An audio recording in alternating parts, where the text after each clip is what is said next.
ሰላም እንደናችሁ አድማጭ ተመልካቾቼ በርካታ ስፖርታዊ መረጃዎችን ወደ እናንተ ይዘን መተናል። ማለዳውን የወጡ በርካታ ስፖርታዊ መረጃዎች አሉ። በተለይ ማንቸስተር ዩናይትድን የተመለከቱ እስከ ፕሮግራማችን መጠናቂያ ድረስ አብራችሁን ቆዩ። የባሌባን ጉዳይ እንመለከታለን።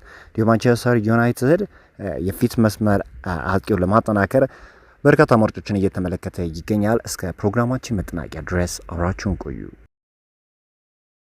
ከባለፈው ክረምት ጀምሮ ማንቸስተር ዩናይትድ ለመቀላቀል ከፍተኛ ጥረት በማድረግ ላይ የሚገኘው ባሌባ ዘንድሮም ጥረቱን መቀጠሉ ተገልጿል። ሆኖም በቅርቡ ያጋጠመው ጉዳት ሁኔታውን ቢያወሳስበውም ለረጅም ጊዜ ከሜዳ ያርቋል ተብሎ ግን አይጠበቅምና ተጫዋቹ በጣም ድንቅ የሆነ ክህሎት፣ ድንቅ የሆነ ፖቴንሻል ያለው ተጫዋች እንደሆነ ይታወቃል። ይህንንም ደግሞ በብራይተን ኦቭ አልቢዮን ቤት በሚገባ ማስመልከት የቻለ ተጫዋች እንደሆነ እናውቃለን። ተጫዋቹ ታዲያ አሁንም ቢሆን ወደ ዩናይትድ ማምራትን አጥብቆ እንደሚፈልግና እንዲሁም አንዳንድ የመገናኛ ብዙሃኖች ለአቋሙ መውረድ ምክንያት የሚሆነው እንግዲህ ልቡ ወደ ማንቸስተር ዩናይትድ ማሸፈቱ እንደሆነ ነው እየተገለጸ የሚገኘውና አሁን የሚወጡ መረጃዎች እንደሚጠቁሙት ከሆነ ተጫዋቹ አጥብቆ ወደ ማንቸስተር ዩናይትድ መቀላቀል እንደሚፈልግ እንደሆነ እየተነገረ ይገኛል።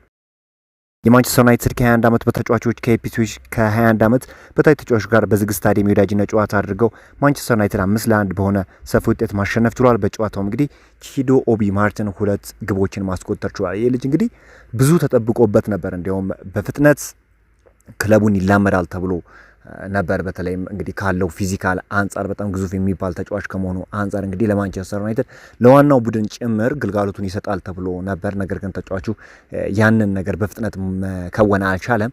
እንዲሁም ሌላኛው አብሮት የመጣው አይደን ሄቨን ግን በሚገባ ራሱን በማስመልከት በዋናው ቡድን መሳተፍ ችሏል። አንዳንድ የሚስተካከሉ ነገሮች ቢኖሩትም ግን በሚገባ ራሱን ማስመልከት የቻለ ተጫዋች ነው። አሁንም ቢሆን እንግዲህ በዚህ ተጫዋች ላይ ተስፋ እየተጣለበት እንደሆነ ይታወቃልና ወደፊት በማንቸስተር ዩናይትድ ቤት ከሚደምቁ ተጫዋቾች ውስጥ ይጠቀሳል።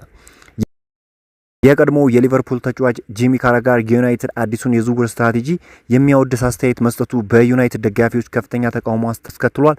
ዩናይትድ በእውነቱ የዝውውር መንገዱን ቀይሯል ያለው ካራጋር ይህ ደግሞ አዎንታዊና የሚወደስ ለውጥ ነው ብሏል። ለዓመታት ትልቅ ስም ያላቸውን ተጫዋቾች ለማስፈረም ብቻ ይጨነቁ የነበረ ሲሆን አሁን ላይ የሚያስፈልጋቸውን ዝውውር እያደረጉ ነው ብሏል። ካራጋር አክሎ አሁን አሰልጣኙ ከሚፈልገው አጫዋት ጋር የሚስማሙ ተጫዋቾችን እያስፈረሙ ይገኛሉ ብሏል። በተጨማሪም ካራጋር ስኬታማ ቡድኖች በዚህ መልኩ የሚገነቡት ከትልቅ ስም ያለው ተጫዋች ይልቅ ትክክለኛው ተጫዋች ላይ በማተኮር ነው ብሏል።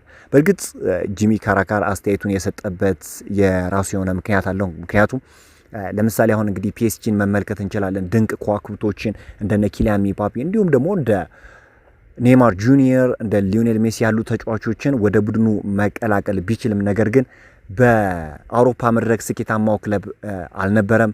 በሊጓን ብቻ በሚገባ አቅሙን ማሳየት ችሎ ነበር። ነገር ግን በድንቅ ተሰጥኦ ያላቸው ተጫዋቾችን በመመልከት ስማቸው ዛትማች ያልገነነ ተጫዋቾችን ወደ ክለቡ በመቀላቀል በፕሮጀክት በማመናቸው ነው እንግዲህ በሉዊስ ኤንሪኬ ምክንያት ለተደጋጋሚ ጊዜ የቻምፒዮንስ ሊግ አሸናፊ መሆን የቻሉትና ይህንን አስተያየቱን ሲሰጥ ከኔጌቲቭ አኳያ ላይሆን ይችላል። ነገር ግን የማንቸስተር ዩናይትድ ደጋፊዎች የተረጉሙበት ነገር የተለየ ነውና ጂሚ ካራጋር አሁንም ቢሆን የማንቸስተር ዩናይትድ የዝውውር ስትራቴጂ መልካም እንደሆነ ለማንጸባረቅ ሞክሯል።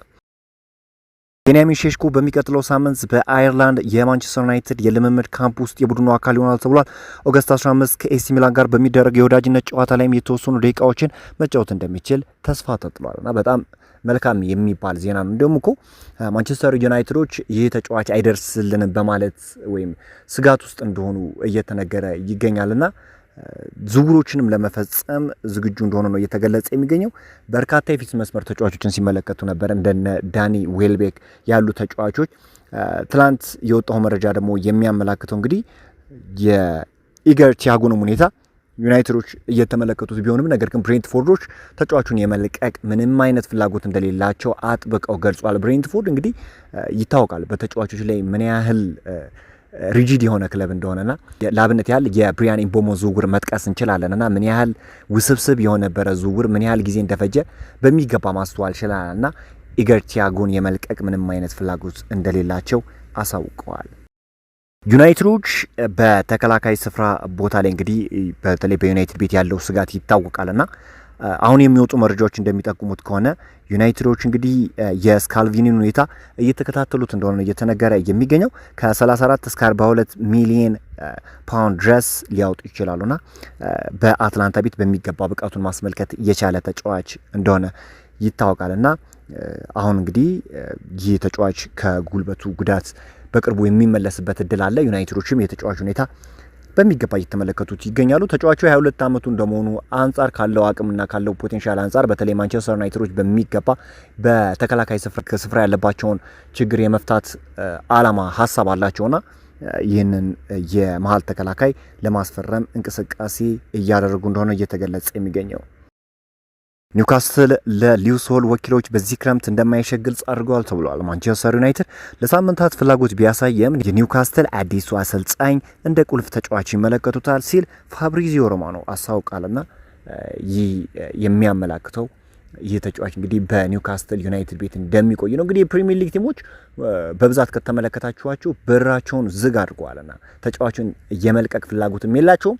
እንግሊዝ ከለቀቁ እንኳን በከፍተኛ የዝውውር ሂሳብ ሊሆን የሚችልበት እድል አለ። በተለይም ኒውካስትል ዩናይትዶች ብሩኖ ጉማሬሽን ለአርሰናል አሳልፈው መስጠታቸው የቅርብ ጊዜ ትውስታችን ነውና ከዚህ አንጻር በዝውውሮች ላይ ሪጂድ ቢሆኑ ይህን ያህል አስገራሚ ሊሆን አይችልምና ሊዩስ ሆልን የመልቀቅ ምንም አይነት ፍላጎት እንደሌላቸው ተንጸባርቋል። ተጫዋቹም እንግዲህ በሚቀጥሉት ጊዜያት በኒውካስትል ዩናይትድ ቤት የመቆየት እድል ይኖረዋል። ዩናይትዶችም ሌሎች የተለዩ አማራጮችን ይመለከታሉ ተብሎ ይጠበቃል። በዛሬው ዕለት እንግዲህ ማንቸስተር ዩናይትድ በቅድመ ውድድር ዝግጅት ፒኤስጂን የሚገጥም ይሆናል።